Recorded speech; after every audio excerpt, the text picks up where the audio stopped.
সব প্রমাণ জোগাড় করে বৃন্দাকে অ্যারেস্ট করিয়ে দিল রাঙা। হ্যাঁ বন্ধুরা, এমনটাই দেখা যাবে। বিস্তারিত জানতে ভিডিওতে লাইক দিয়ে চ্যানেলটি সাবস্ক্রাইব করে সম্পূর্ণ দেখতে থাকো। গল্পের শুরুতেই দেখা যাবে সম্রাট এসে রাঙাকে বেল করিয়ে নিয়ে যায়।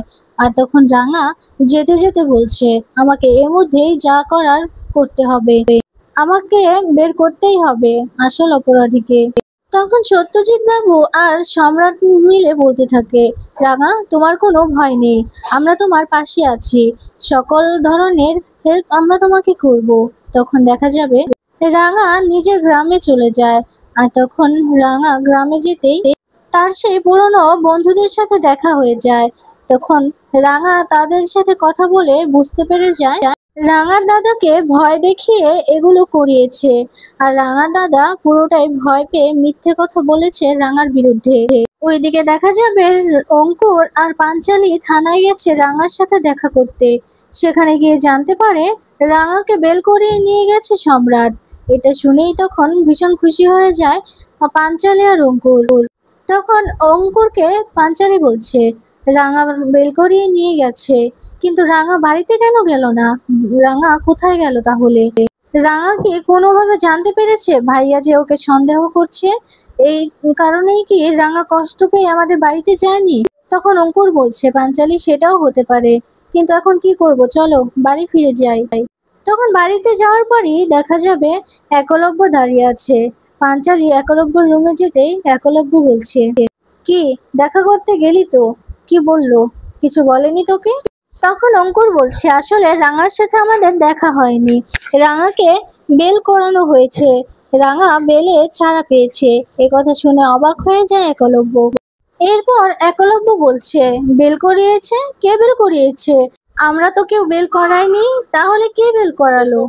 এরপর পাঞ্চালি বলছে, রাঙার কোচ সম্রাট সেন বেল করিয়েছে।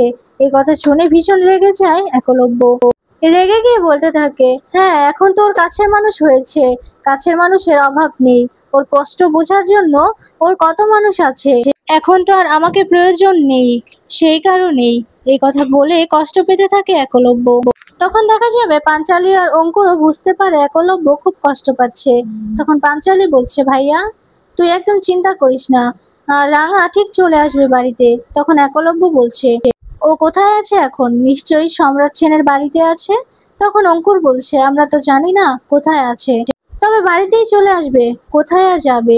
ওইদিকে দেখা যাবে রাঙা, সম্রাট সেন আর সত্যজিৎ বাবু চলে যায় রাঙাদের বাড়িতে। রাঙা, সত্যজিৎ বাবু আর সম্রাট সেন মিলে ঘরটাকে পুরো তল্লাশি করে। আর তল্লাশি করে অনেক কিছুই পায়, সেখানে অনেক প্রমাণও পায়। আর বৃন্দার দেওয়া একটা লকেটও পায় সেই ঘরে। সেই লকেটটা দেখে তো চিনে ফেলে রাঙা। তখন লকেটটা হাতে নিয়ে বুঝতে পারে যে এটা বৃন্দার। তখন দেখা যাবে রাঙা বলছে, তার মানে এসব কিছুর পিছনে বড়দিদি আছে? আমি জানতাম, আমার সন্দেহ ছিল যে এসব কিছুর পিছনে হয়তো ওরই হাত থাকতে পারে।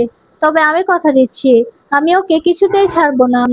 এবার ওকে কঠিন শাস্তি দেওয়া হবে, এবার ওকে শাস্তি পেতেই হবে। এরপর দেখা যাবে রাঙা বাড়িতে চলে যায়। আর বাড়িতে গেলেই তখন একলব্য অনেক কথা শোনাতে থাকে রাঙাকে। রাঙা কিছু মনে করছে না, কিন্তু ভিতরে ভেতরে খুবই কষ্ট পাচ্ছে। তারপর দেখা যাবে পরের দিন সকালবেলা কোর্টে গিয়ে রাঙার দাদাকে প্রশ্ন করাতে রাঙার দাদা তো অনেকটাই ঘাবড়ে যায়।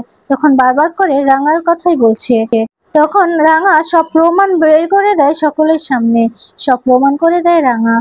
এরপর রাঙার দাদাকে জিজ্ঞেস করা হলে রাঙার দাদা বলে যে উনি আমাকে ভয় দেখিয়েছে, উনি বলেছে আমার ক্ষতি করে দেবে, আর রাঙা তোর ক্ষতি করে দেবে বলেছে, সে কারণেই আমি এসব করতে বাধ্য হয়েছি, আমি তোর নাম বলতে বাধ্য হয়েছি। এসব কিছু শুনে তো অনেক ভয় পেয়ে যায় বৃন্দা। আর তখন দেখা যাবে রাঙাকে বেকসুর খালাস করিয়ে দেয় জজ। আর বৃন্দাকে বলেছে অ্যারেস্ট করতে। আর তখন বৃন্দা ভীষণ ভয় পেতে থাকে। তখন পুলিশ বৃন্দার কাছে গিয়ে বৃন্দার হাতে হ্যান্ডকাপ পরিয়ে দেয়। বৃন্দা তো অনেক রেগে আছে রাঙার উপর। তখন রাঙা বৃন্দার সামনে গিয়ে বলছে, বড়দিদি তোর খেলা শেষ, তোর খেলা শেষ রে, তোকে ক্ষমা করে দেওয়া হয়েছিল, আমি জানতাম তুই কোনোদিনও শোধরাবি না, আর সেই কারণেই তো তোর উপর আমার সন্দেহ হয়েছিল, তাই আমি প্রমাণ খুঁজতে গ্রামে চলে গিয়েছিলাম। তখন বৃন্দা রাঙাকে বলছে, তুই কাজটা একদম ঠিক করলি না, আমি তোকে ছাড়বো না রাঙা। তখন রাঙা বলছে, আগে তো তুই তোর সাজাটা কাটিয়ে বেরো, তারপর না হয় ভাবা যাবে। তারপর তুই ভাবিস তুই আমার সাথে কি কি করবি। এ কথা বলতে তখন বৃন্দা ভীষণ রেগে যায়। তখন দেখা যাবে রাঙার পাশে এসে দাঁড়ায় সকলেই। তখন প্রমিতা বলছে, আমি জানতাম রে, তুই সবটা প্রমাণ করে দিবি, তুই কিচ্ছু করিসনি, আমি সেটাও জানতাম। এই কথা বলে রাঙাকে জড়িয়ে ধরে কাঁদতে থাকে প্রমিতা। তখন রাঙা প্রমিতাকে বলছে, মা তুই একটু শান্ত হ। তখন পাঞ্চালী অঙ্কুর এসেও রাঙাকে বলছে, ঠিক আছিস তো রাঙা? ও তখন পাঞ্চালী বলছে, রাঙা আমি জানতাম তুই কিচ্ছু করিসনি। তখন রাঙা দেখতে পায় একলব্য দূরে দাঁড়িয়ে আছে। তখন রাঙা একলব্যর কাছে যেতেই তখন একলব্য রাঙার দিকে তাকাতে পারছে না। তখন রাঙাকে বলছে, সরি রাঙা, তোমাকেও আমি অবিশ্বাস করেছিলাম, সবার মতো আমিও তোমাকে অবিশ্বাস করেছিলাম, কিন্তু এখন তুমি সবটা প্রমাণ করে দিলে। তখন একলব্য দেখতে পায় রাঙার কাছে এসেছে সম্রাট সেন। সম্রাট সেনকে দেখে তো রেগে যায় একলব্য। একলব্য সম্রাট সেনকে বলছে, আপনি আপনি কেন, আপনি আমার ওয়াইফের পাশে কি করছেন? আমি আপনাকে অ্যালাউ করব না, ইনফ্যাক্ট আমার ওয়াইফের পাশে আমি কাউকেই অ্যালাউ করব না। এই কথা শুনে ভীষণ অবাক হয়ে যায় সবাই। তখন সম্রাটও তো অনেক শকড হয়ে যায়। তখন সম্রাট সেন কিছু বুঝতে না পারলেও রাঙা সবটা বুঝে যায়।